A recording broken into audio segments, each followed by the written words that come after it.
Il était une fois un roi et une reine qui vivaient tranquillement avec leurs 12 enfants, 12 garçons.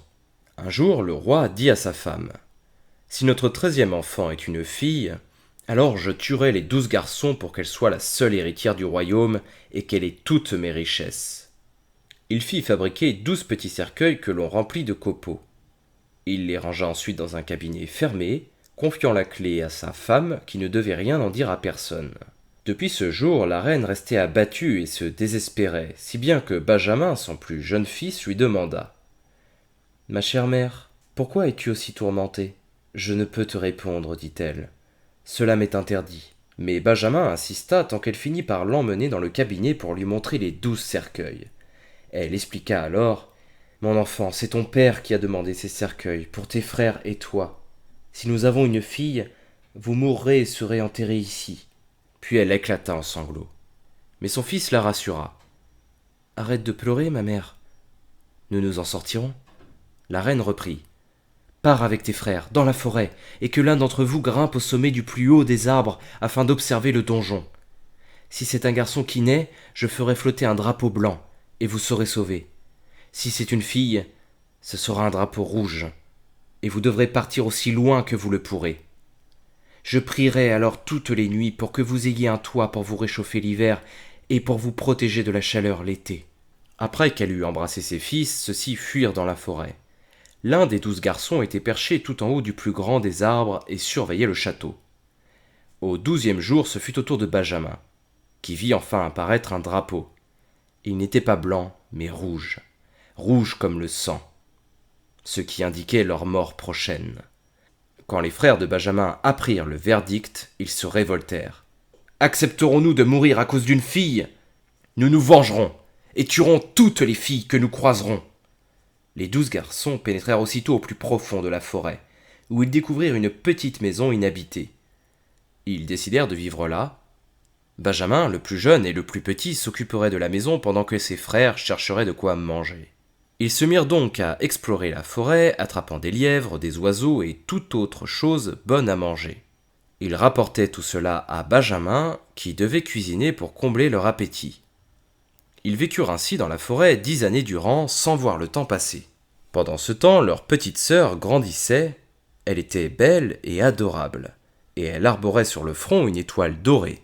Un jour, qu'elle aidait à la lessive, elle découvrit dans le linge 12 petites chemises d'homme. Surprise, elle interrogea sa mère. À qui appartiennent ces chemises? Mon père est bien trop fort pour les enfiler. Attristée, la reine répondit: Mon enfant, ces chemises sont à tes frères, tes 12 frères. Où se trouvent-ils donc?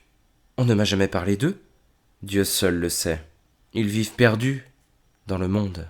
Elle mena alors sa fille dans le cabinet et lui présenta les 12 cercueils remplis de copeaux. Ces cercueils étaient pour tes frères, mais ils se sont enfuis avant que tu naisses. Et la reine lui révéla toute l'histoire. Ma mère ne pleure plus. Je vais retrouver mes frères, décida la fillette. Elle emporta les 12 chemises et se dirigea vers la grande forêt. Toute la journée, elle marcha et le soir, elle parvint à la maison des frères, où elle pénétra. Elle rencontra un jeune garçon qui lui demanda: D'où viens-tu? Et quelle est ta destination? Et comme il s'étonna qu'elle soit habillée aussi richement et qu'elle porte sur le front une étoile dorée, la fillette répondit: Je suis la fille d'un roi et je suis à la recherche de mes 12 frères. Je les chercherai jusqu'à ce que le soleil s'arrête de briller. Elle sortit ensuite les 12 chemises qui appartenaient aux 12 garçons. Benjamin comprit que la fillette était sa sœur. Je suis ton plus jeune frère. Je m'appelle Benjamin. La fillette et Benjamin pleurèrent de joie, heureux de se retrouver, et ils s'embrassèrent. Benjamin reprit: Ma sœur, je dois te dire quelque chose. Nous avions décidé, mes frères et moi, de tuer toutes les filles que nous rencontrerions, car nous avons dû quitter notre royaume pour l'une d'elles. Ce n'est pas un problème de mourir, si je peux vous délivrer. Non, répliqua-t-il, tu ne mourras pas. Je vais te cacher derrière cette bassine jusqu'à ce que mes frères reviennent. Puis, je leur parlerai. C'est ainsi qu'elle se cacha, quand la nuit fut venue.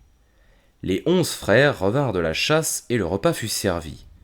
Alors qu'ils étaient en train de manger, ils dirent: Y a-t-il quelques nouvelles? Vous n'avez donc rien appris? S'empressa de répondre Benjamin. Benjamin continua: Vous étiez à courir dans la forêt tandis que moi je suis resté à la maison, et j'en sais plus que vous. Parle donc. Promettez-moi de préserver la vie de la première fille que nous verrons. Oui, crièrent les 11 frères, nous l'épargnerons. Mais parle. Notre sœur est ici, dit Benjamin en soulevant la bassine. La fille du roi se présenta, habillée majestueusement, avec son étoile dorée sur le front. Ils l'embrassèrent et l'aimèrent aussitôt. Depuis ce jour, elle aidait Benjamin dans les travaux domestiques. Les 11 frères chassaient dans la forêt et en rapportaient du gibier, que Benjamin et leur sœur cuisinaient. La fillette ramassait du bois et coupait des herbes pour préparer les plats, qu'elle mettait sur le feu si bien que le repas était toujours prêt quand les 11 frères revenaient de la forêt. Elle rangeait admirablement la maison et garnissait les lits de draps frais et propres, de sorte que les frères s'en réjouissaient et vivaient avec elle dans une bonne entente. Un jour, Benjamin et la fillette concoctèrent un festin à la maison. Et quand les 11 frères furent rentrés, tous mangèrent et burent avec beaucoup d'entrain. Derrière la maison, il y avait un jardin où poussaient 12 lys.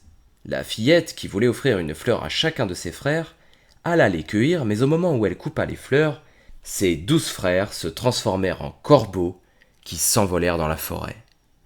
La maison et son jardin disparurent, eux aussi. La fillette se retrouvait seule dans la forêt, quand une vieille dame apparut et lui demanda « Pourquoi tu fais ça, ma fille ? Tu aurais dû laisser les 12 lys blancs. Ils représentaient tes frères. Maintenant, ce sont des corbeaux pour toujours. »« Mais n'existe-t-il pas un remède pour rompre le mauvais sort ?» dit la fillette en pleurant. « Il n'y a qu'une chose que tu puisses faire, mais tu n'y arriveras jamais, car tu devrais rester muette pendant 7 années, sans parler, ni rire. Un seul mot, même durant la dernière heure, et tes frères mourraient. » Mais la fillette en était persuadée, elle saurait délivrer ses frères. Elle se percha sur un arbre très haut, s'y installa et se mit à filer, sans parler ni rire. Un jour, un roi chassé dans la région, son grand lévrier se précipita près de l'arbre, où était la jeune fille, puis sauta et aboya en la regardant. Le roi, intrigué, s'approcha et aperçut la jeune fille à l'étoile dorée sur le front. Il la trouva si belle qu'il la demanda en mariage. Elle ne dit aucun mot, mais consentit d'un signe de tête. Le roi grimpa à l'arbre, la prit dans ses bras, la posa sur son cheval et repartit chez lui. On célébra le mariage avec magnificence, sans un mot ni un sourire de la mariée. Après plusieurs années d'heureux mariage, la mère du roi, connue pour sa méchanceté, commença à médire sur la jeune reine. « Tu as épousé une mégère, dit-elle au roi. Elle fait sans aucun doute de mauvais tours en secret. Elle est peut-être muette, mais elle pourrait au moins sourire. Or, celui qui ne sourit pas cache quelque chose. » Le roi ne la crut pas, mais sa mère le tortura tant et dit tant de mauvaises choses qu'il finit par se laisser convaincre, et par ordonner la mort de sa femme.